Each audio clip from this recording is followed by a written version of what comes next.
Charlemagne, I'm so honored to have you here. Thanks for coming on My View. Lara, thank you for having me. You did Breakfast Club. I had to return. Yeah, we're trying to reciprocate. I appreciate that very much. So look, we're 6 months into President Trump's second term in office. Now, I know you've been critical. You've had your bones to pick with President Trump. If you took his name out of it and looked solely at what has happened, the policies and the things that have changed around the world and in our country over the first 6 months, how do you rate his presidency so far? I wouldn't give it a good rating, simply because, the least of us are still being impacted the worst. Like when you look at something like, the big beautiful bill, that's something that, I'm going to benefit from because of the tax bracket that I'm in, but, there's going to be so many people that's hurt by that bill. And, anything that, takes away Medicaid from people and will put people in a worse financial situation than, they were previously in, I'm not for. And, he ran on that. Like he ran on, the economy. He ran on saying that, grocery prices are going to be down, and that has happened. No. Inflation is trending down. And by the way, Medicaid, we want to make sure that people who are not actual recipients or shouldn't be getting Medicaid are off of Medicaid so it can actually benefit more people. There is good stuff in that bill, though. You have the 2017 tax cuts that are made permanent, and that really is for everybody. But that's for everyone. Everyone in this country is impacted by that. You also have things, by the way, like money going to school choice for parents all across this country. Mm-hmm. There is a lot of good that I think will come out of the big, beautiful bill. But what about things like... Right now, people are hurting. And he campaigned on immediate change, day one change. And you don't think you felt any change? People aren't feeling change. No. Do you feel safer knowing that Iran will not have the ability to develop a nuclear weapon? Iran? Yeah. Sure. I feel safer if you're telling me that a country won't have the ability to build a nuclear weapon. Do you feel better knowing our borders closed?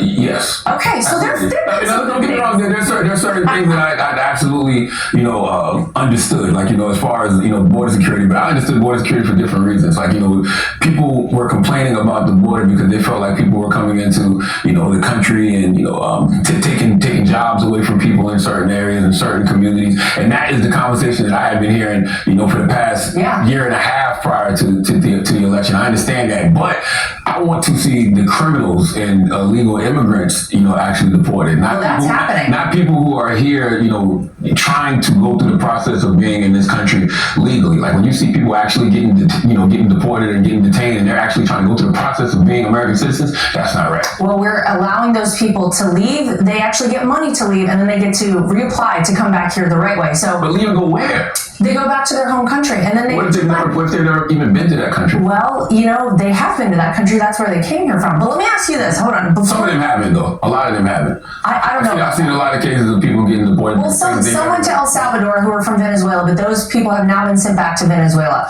Let me ask you about how the Democrats have responded, though, in the first 6 months of this presidency. Mm-hmm. How do you rate their response? Because it feels like to a lot of people watching, they don't really have an alternative. And it's a lot of, we hate this because Donald Trump is trying to do it. What do you think of how they've reacted? When you look at Democrats' approval rating in this country, when you look at Republicans' approval rating in this country, you see that Americans are just fed up with it all. Like, Democrats suck. We know that already, though. You know what I mean? So it's like, I knew that Trump would probably get in office again and fumble, but I also knew that Democrats wouldn't have the team put together properly to recover the ball. So what you're seeing right now from just American people is just a backlash to everything. People want something different. Well, when I was on your show back in, I think it was October of last year, you told me that you would have been happy to have voted for Kamala Harris as the nominee for the Democrat Party. I want to ask you, do you still feel that way? Do you think she was the best representative and the best person for the Democrats in their chance to have a president this term? Yes.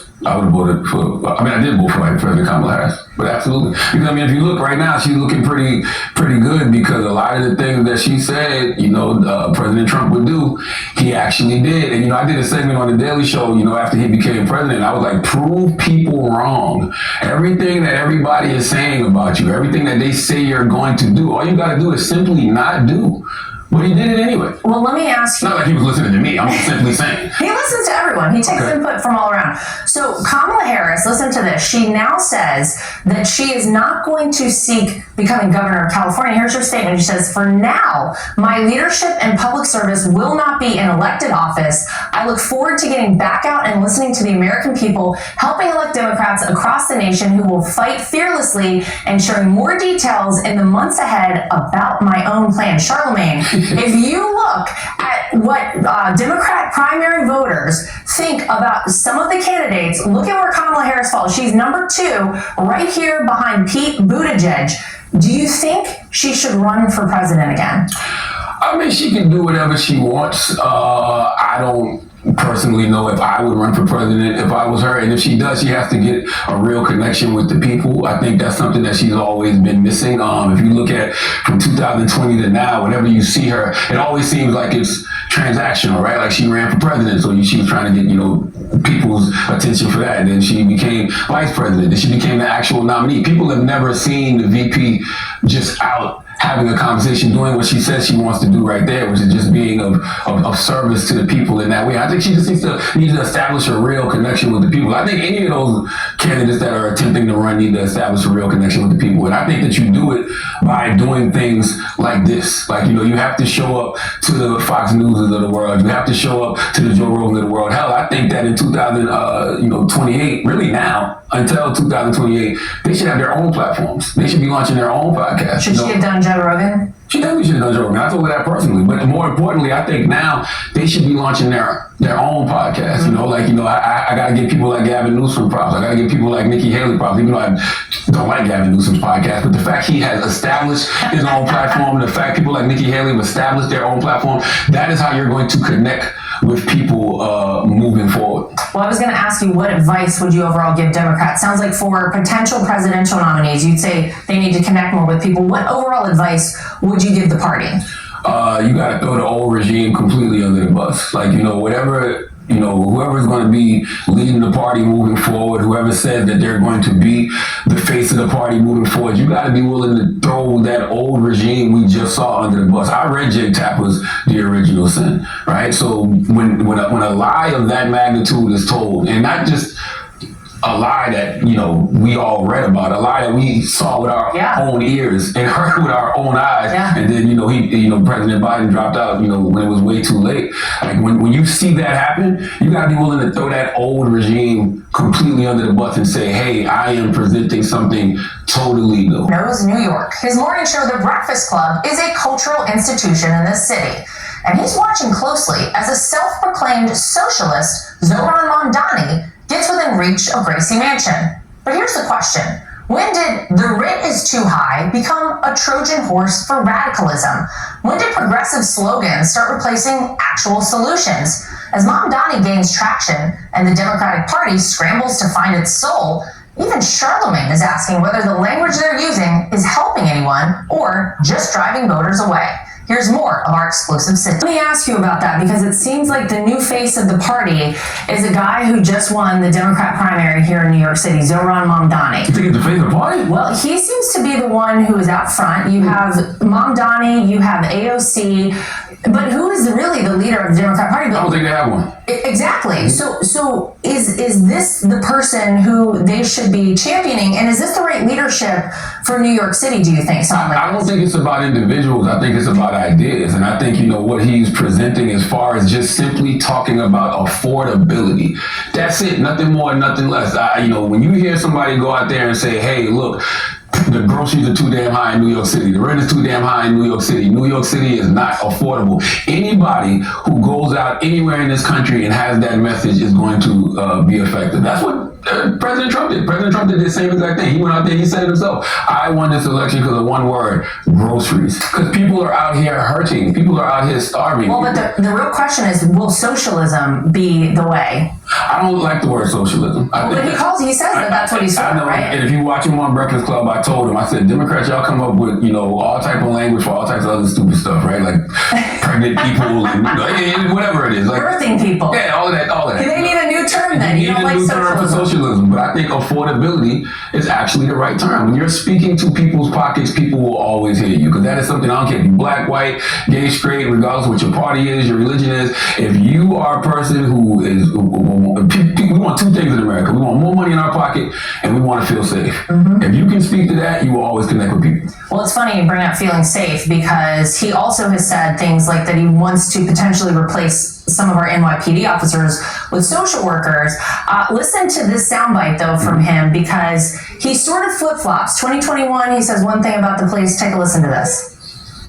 When we talk about defund the NYPD, the entirety of the push is defund the NYPD and refund all of these different social services and things that actually create safety. I'm not defunding the police.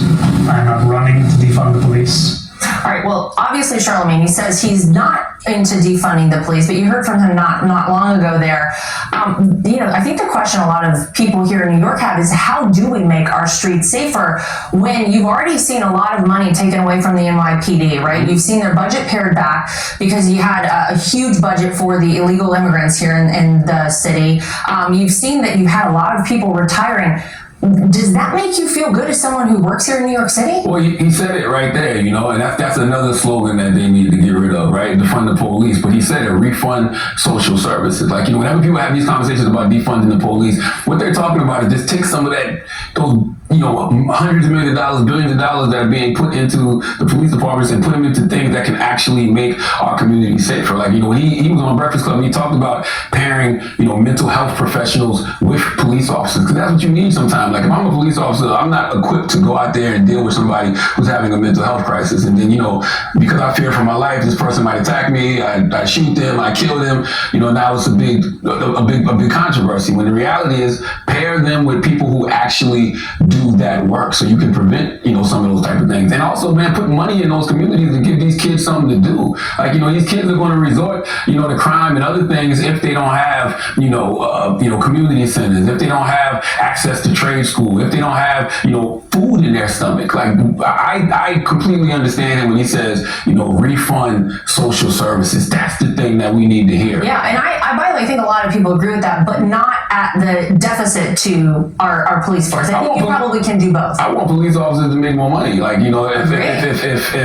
these police departments are getting billions and billions of dollars, it's not even going into the police officers' pockets most of the time. So where is it going? So if you're spending all this money on the police departments and you're militarizing the police, what are you doing that for? Maybe if you put more money in the police officers' pockets, maybe some of them will be happy. Another conversation that we've been having is we talk about pairing police officers with mental health professionals. What about police officers' mental health? Police officers are human too. They're dealing with all types of issues. Sometimes they have to go out and go into these communities and they might be projecting the pain and the hurt that they're feeling onto other people, abusing their power. So, I think that there is a way to, please all parties in that situation. But we got to start talking about what the root causes of these problems are. I think we get too caught up in slogans and we end up, arguing about things and nothing ever gets solved. So as it turns out, when you build your entire show around sneering at half the country, audiences eventually tune out. Just ask the Late Show host Stephen Colbert. And then there's The View, where diversity somehow means only inviting left-wing guests. It begs the question, is there still appetite for civil discourse and apolitical entertainment? Or has the liberal echo chamber become the norm? Well, Charlemagne certainly has some thoughts. I give you a lot of credit because you have had me on your show. You have people with different viewpoints on a lot of different things on your show. And Charlemagne, I think we need more of that. Absolutely. You look though at things like, take a look at these numbers. This is The View.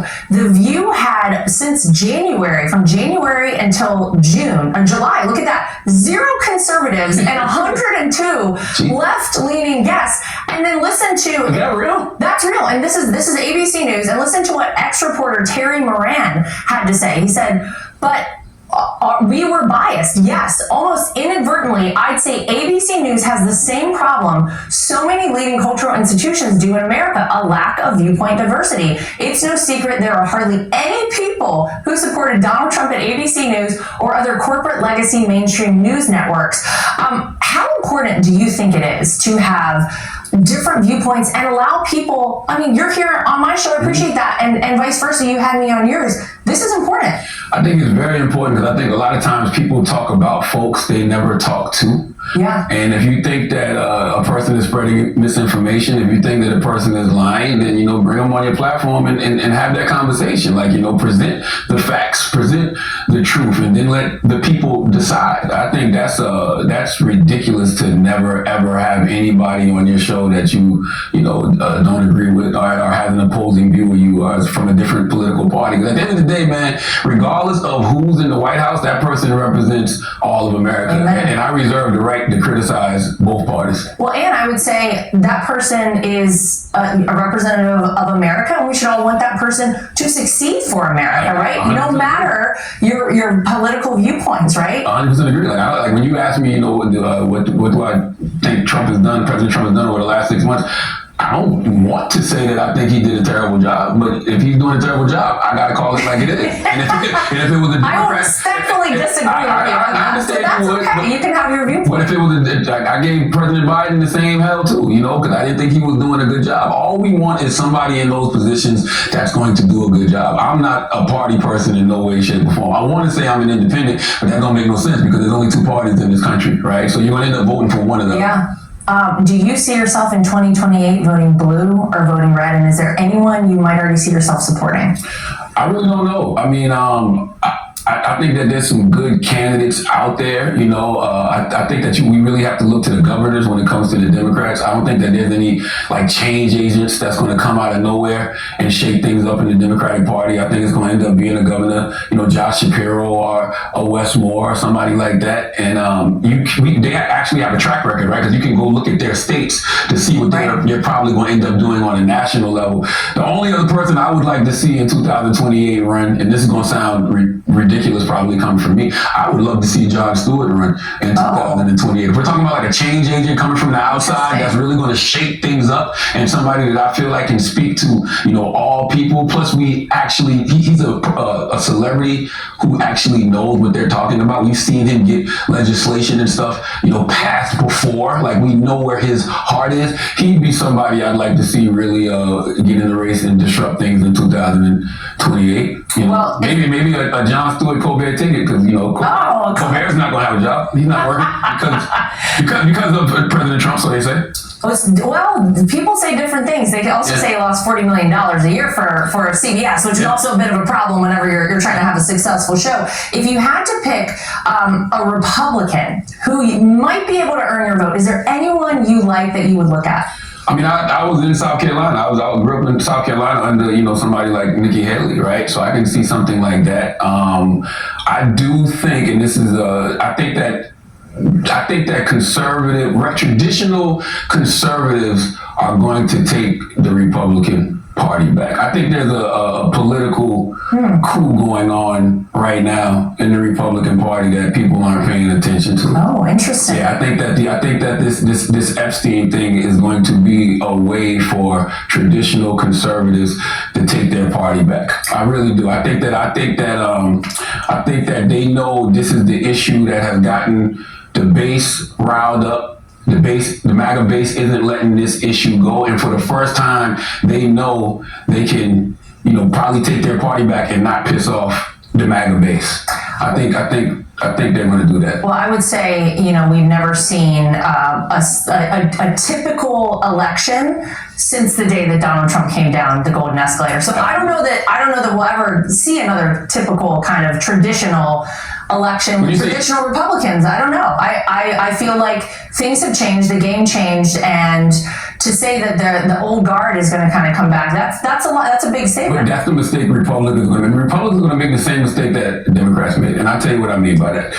Barack Obama was a one-of-one, once-in-a-lifetime, you know, political juggernaut, and since Barack Obama, every Democrat has tried to be Barack Obama. You're not Barack Obama. You got to be yourself. It's going to be the same thing with Republicans.